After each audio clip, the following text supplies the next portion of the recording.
In today's video, I'm going to teach you how to fix echo in DaVinci Resolve. First, we need to open DaVinci Resolve. You will see the familiar interface of this powerful video editing software. It's essential to ensure that your project is loaded correctly. This sets the stage for all the audio adjustments we will make. By starting with the right software, you ensure that you have access to all the tools needed for your audio editing.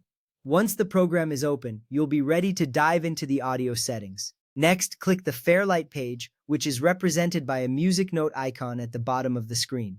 This page specifically caters to audio editing, allowing for detailed adjustments. You will notice a variety of tools and options that become available to you. Getting to this page is crucial because it provides a dedicated workspace for refining your audio tracks. It simplifies the process of enhancing sound quality, so you can focus on perfecting your project. From there, click on the mixer located at the top right of the Fairlight page if it's not already open. The mixer is your central hub for controlling audio levels and effects. By accessing it, you can see all your audio tracks listed, making it easier to manage them. This is an important step because having the mixer visible allows you to make precise adjustments to each track, ensuring balanced audio levels throughout your project.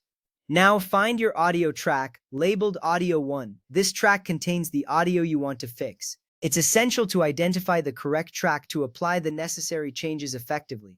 Once you locate it, you can focus on adjusting the equalization settings. This step is critical as it ensures that the adjustments you make will directly impact the audio you are working on. Next, click the EQ button to access the equalization settings. The EQ, or equalizer, is a powerful tool that allows you to shape the sound of your audio track. You will see various bands that can be adjusted to enhance or reduce specific frequencies. This is important because proper EQ settings can significantly improve audio clarity and reduce unwanted echoes, making your content sound more professional. Then, turn on Band 1, which is the high-pass filter, if it's off. Enabling this filter helps eliminate low-frequency noise that can cause muddiness in your audio. You will notice a change in your audio clarity once it is activated. This step is essential because it cleans up the sound, allowing higher frequencies to shine through, which contributes to a clearer listening experience. Set Band 1 to a frequency of 90 Hz and a slope of 24. This configuration focuses on filtering out low-end rumble while preserving the essential elements of your audio. The slope determines how steeply the filter cuts off frequencies below the set point. This is an important adjustment because it ensures that your audio remains full and rich while removing unwanted noise. Now set Band 2 with a frequency of 300 Hz, a gain of -3 decibels, and a Q factor of 1.2. These settings help reduce any muddiness in the mid-range frequencies. You'll see the visual representation of these adjustments in the mixer as you input the values. This step is crucial because it refines the overall sound, making your voice clearer and more present in the mix. Next, set Band 3 with a frequency of 700 Hz, a gain of -2 decibels, and a Q factor of 1.4. This adjustment further enhances clarity by managing the mid-range frequency response. The visual feedback will help you understand how these changes affect the audio. Adjusting these bands is vital because it fine-tunes the sound, ensuring that your voice stands out.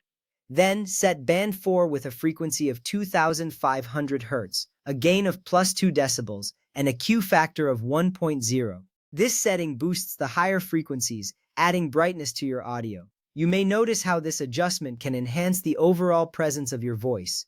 It's important to add this brightness to create a more engaging listening experience. Leave Band 5 and Band 6 unchanged. These bands typically handle very low and very high frequencies, which may not need adjustments for your current audio. By leaving them as they are, you maintain the integrity of your audio without unnecessary alterations. This little step saves you time later, ensuring your adjustments are focused and effective. Finally, play the audio and listen closely. If the voice sounds too thin, you can reduce the cuts on Band 2 to a gain of -2 decibels and Band 3 to a gain of -1 decibel. This adjustment can help restore some warmth and fullness to the sound. Listening to the playback is crucial as it allows you to hear the effectiveness of your changes. You are now on your way to achieving a polished and professional audio track.